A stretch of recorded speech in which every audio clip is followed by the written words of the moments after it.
Hello children, this is Preeti Sharma, PGT English from KV Nagrota. Today in this session, we will discuss very emotional, very beautifully written poem penned by a well-known poet, Stephen Spender. He is known for his writings for the social cause. In this poem also, he had reflected the social injustices that were met out to the slum children. The title of the poem is An Elementary School Classroom in a Slum. Elementary school means primary school where basic education is provided to the children.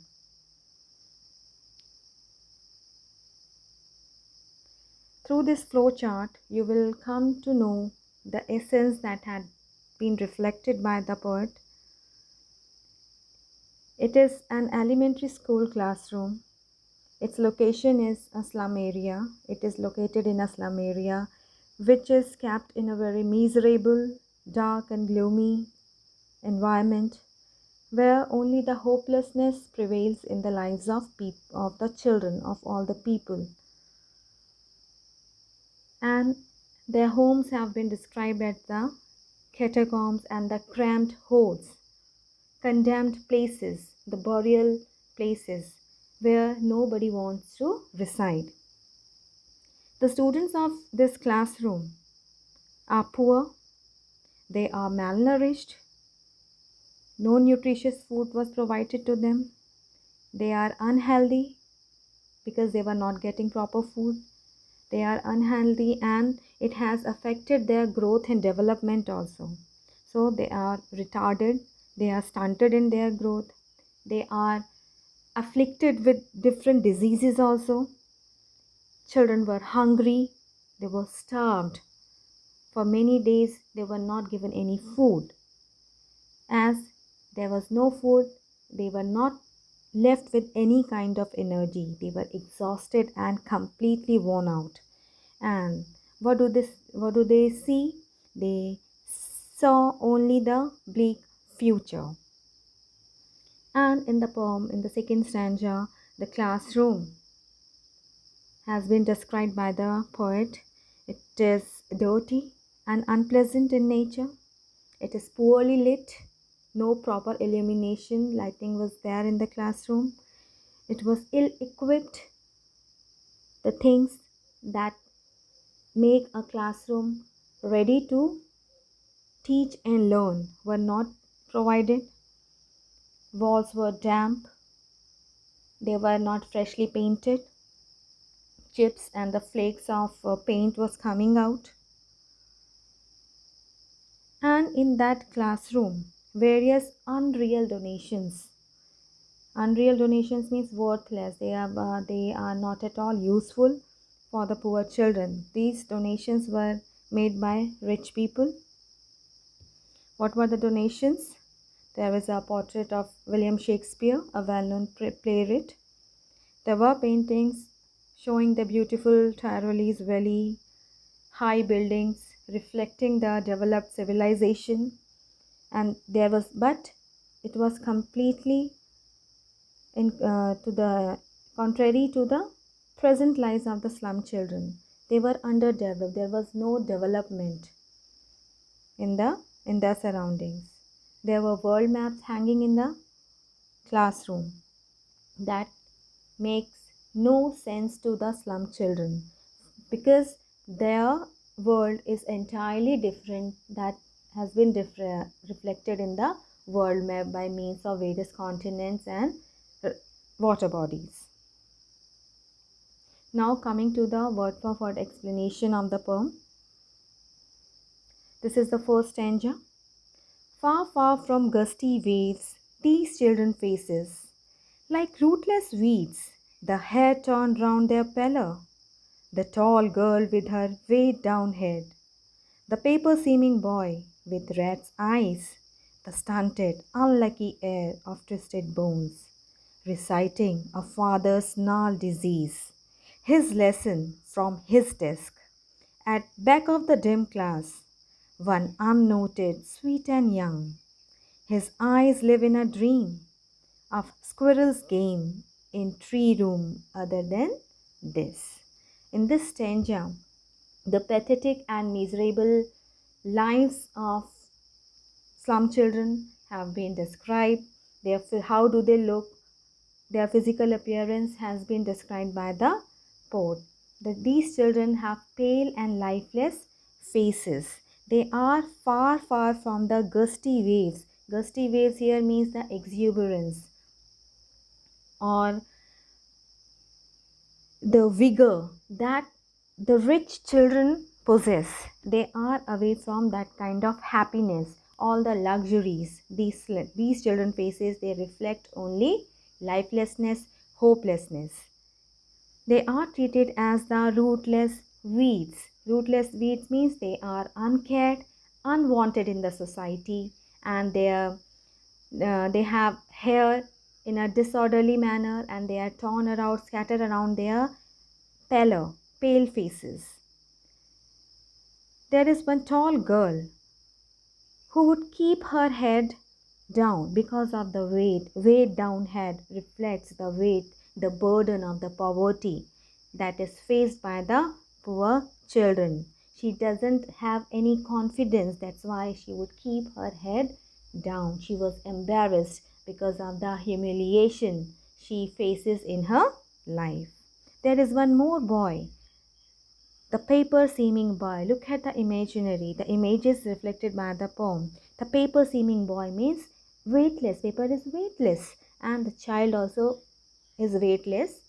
Why? Because he is malnourished. He was not provided any food. He is extremely skinny, extremely thin, and with rat's eyes. Why the poet has given the expression rat's eyes? Because the eyes of that poor child who is starved for many days, it looks for only one thing in his life, that is food. As we know, rats always roam around in search of food. That's why the poet has used the beautiful expression rat's eyes.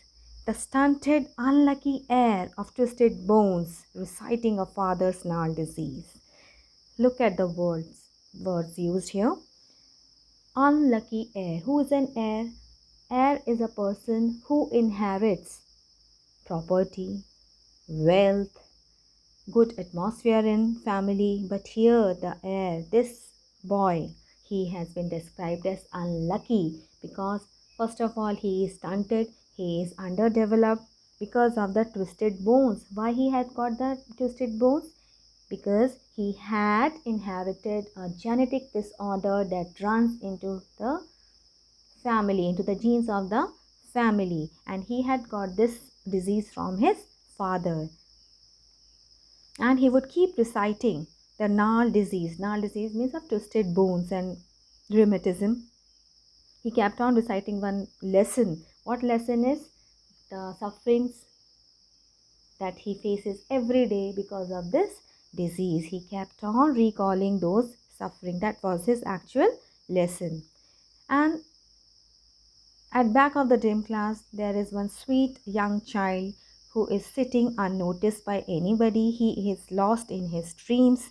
He wanted to deviate from the monotonous and prosaic atmosphere of the classroom. Other than this is the ill-equipped classroom where he doesn't get any kind of education that can improve his quality of life.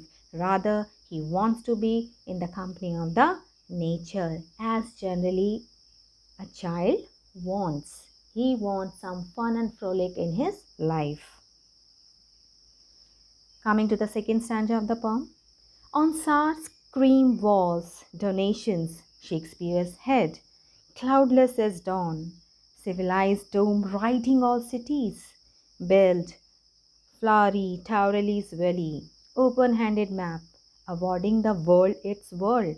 And yet, for these children, these windows, not this map, their world, where all their futures painted with a fog, a narrow street sealed in with a lead sky, far, far from rivers, caves, and stars of words. On sour cream walls, on the cream colored walls that are in a very unpleasant condition. They are not freshly painted. Various donations are made by the rich people. One of the portrait of Shakespeare and other paintings showing the natural beauty, cloudless sky, the clear sky, and the civilized dome, civilized buildings that shows development in a civilization. That is a far cry for the slum children. Beautiful valleys, Tyrolese Valley has been displayed in a picture. There was one open-handed map that shows various places, but these things, all these donations are unuseful for these slum children because their world, what is their world? It is nearby the window that can the world that they can see through the windows, and that is away from any kind of development, any kind of beauty. And what kind of future do they have? Where all their future is painted with a fog. Their future is uncertain. It is unclear. As we know, when we have a fog, the visibility decreases. There is no visibility, any sign of hope in their life. They are living in a narrow street, and that also it is capped with a lead sky. Lead is gray in color. That also symbolizes darkness, gloom in their lives. And they are far from various physical divisions. They don't even know whether such kind of physical features do exist on the earth or not. They are far from rivers, caves, and stars of words. Stars of words means the literary works written by well-known playwrights, poets like Shakespeare. Now the third stanza comes up. Surely Shakespeare is wicked, the map-bed example, with ships and sun and love tempting them to steal, for lives that slyly turn in their crammed holes. From fog to endless night, on their slag heap, these children wear skins peeped through by bones, and spectacles of steel, with mended glass, like bottle bits on stones. All of their maps with slums as big as doom. In this stanza, the poet has aggressively described that Shakespeare is wicked for these slum children because Shakespeare has painted, he had depicted a beautiful world for his readers, and that world is not at all witnessed by the slum children. Similarly, the map is a bad example for these children. They are the places that these children can never visit. So, this also provides a distorted lives of the slum children. Their lives is away from the beauty of various journeys or various voyages, with as it has been described in the second line of this stanza, with ships and sun and love tempting them to steal. The world where various voyages have been made, the beauty of the nature, the various celestial features have been described, and the love described in the works of William Shakespeare, they are completely different from the lives of the poor children, and these things tempt them to steal. These things attract them to steal, and to it happens in our society. These poor strata children, if they want to get something better in their lives, so few people, they take advantage of them and they make them indulge in illegal activities. Their lives they have turned into their cramped holes. Cramped holes are their habitats, their houses. From fog to endless night. Their day starts with darkness and ends with utter darkness. On their slag heap, these children wear skins peeped through by bones and spectacles of steel. They are undernourished, and their poverty has distorted their vision as they spend their whole time in foggy slums. And they are so thin that their bones would peep out of the skin. They don't have any flesh in their body, with mended glass like bottle bits on stones. All of their maps with slums as big as dome. They have been described as the slag, waste material, the condemned thing.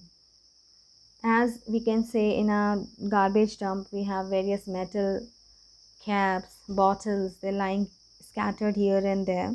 Similarly, these children, they are compared with the waste material sitting on a garbage dump. And all of their maps with slum as big as doom. And here the poet wants that along with the places that are depicted in the world map, these slum areas also should be displayed so that the whole world should come to know that such kind of places do exist where human beings and animals, they live in compatibility.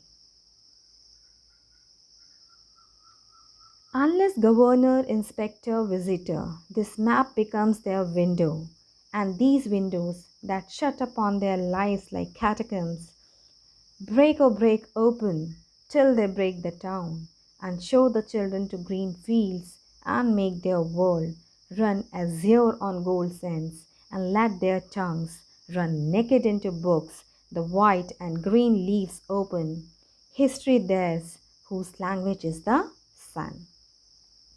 Now, here the poet urges, he requests the governor, inspector, and the visitor, those who would come for inspection in the school, that they can play a vital role in bringing about a change in the lives of the slum children, which is completely engulfed in the darkness. They only can come up as the ray of hope. Only then this map becomes their window, and these windows that shut upon their lives like catacombs. If these people, these influential people, they make some effort for the development, for the betterment of these slum children, then only the map that is hanging in the classroom can become their real window. They can come out. They can also witness the beauty of the world. They should not be restricted only to the catacombs, the burial places, the condemned places where nobody wants to visit. Break open till they break the town.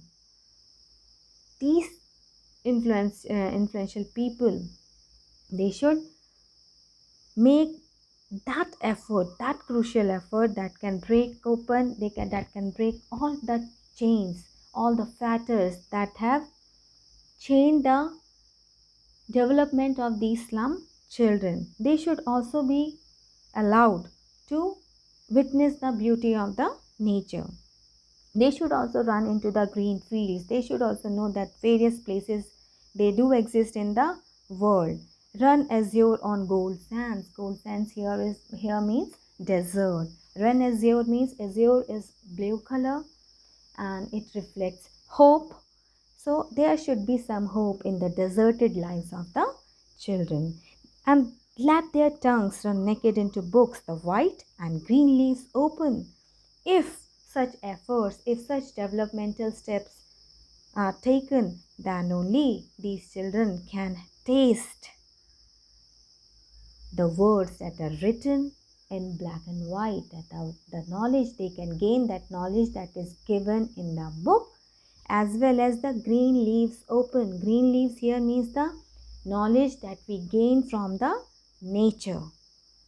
History theirs whose language is the sun, because history is made, it is created only by those people who has some hope in their life, whose future is bright. That was the explanation of the poem. By now you have come to know that poet especially focuses on the theme of social injustice and inequalities. He wants that the gap between the haves and the have-nots must be bridged. Slum children also be provided with the equal opportunities that a rich child is provided with. So with this hope, we end this session. Thank you for watching. We will meet in the next session for the literary appreciation of this poem. Thank you.